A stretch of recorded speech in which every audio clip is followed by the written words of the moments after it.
பேரன்புமிக்க ஊடக நண்பர்களுக்கு அன்பான வணக்கம். இன்று புத்தாண்டில் ஆளுநர் உரையோடு சட்டமன்ற கூட்டத்தொடர் தொடங்கியது.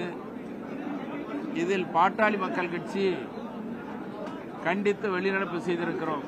காரணம், சென்னை அண்ணா பல்கலைக்கழகத்தில் மாணவி பாலியல் பலாத்கார வன்கொடுமை பற்றி அரசு சரிய நடவடிக்கை எடுக்கவில்லை.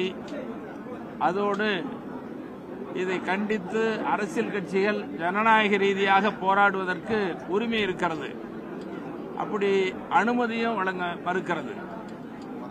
பேசுவதற்கும் வாய்ப்பில்லை. ஜனநாயக ரீதியாக போராடுவதற்கும் அனுமதி இல்லை.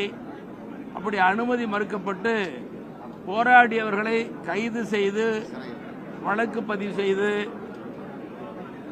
மண்டபத்தில் அடைத்து வைத்துள்ள அந்த கொடிய சம்பவத்தை அந்த வன்மையாக கண்டிக்கிறோம்.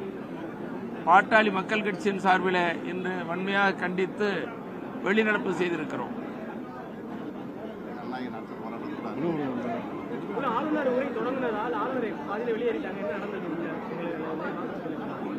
நீங்க தான் பாத்தீங்க, எல்லா சம்பவமும் உங்களுக்கு தெரியும் தானே. இப்போ ஒரு அரசியல் கட்சியாக இருந்தாலும் சரி, எந்த அமைப்பாக இருந்தா கூட ஜனநாயகத்தில் போராடுவதற்கு உரிமை இருக்கிறது.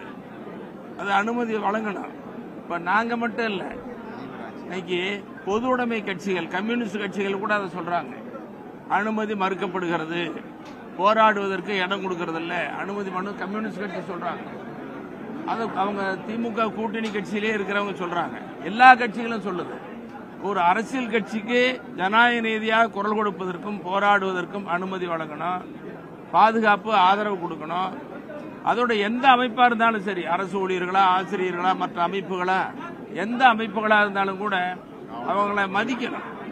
அப்ப எல்லாரையும் மதிக்காத ஒரு காரணத்தால், குறிப்பா இந்த பாலியல் வன்கொடுமை பாட்டாளி மக்கள் கட்சியின் சார்பில் போராட்டம் நடத்துவதற்கு அனுமதி வழங்காததாலும் கைது செய்ததாலும் கண்டித்து இன்று பாட்டாளி மக்கள் கட்சியின் சார்பில் வெளிநடப்பு செய்திருக்கிறோம்.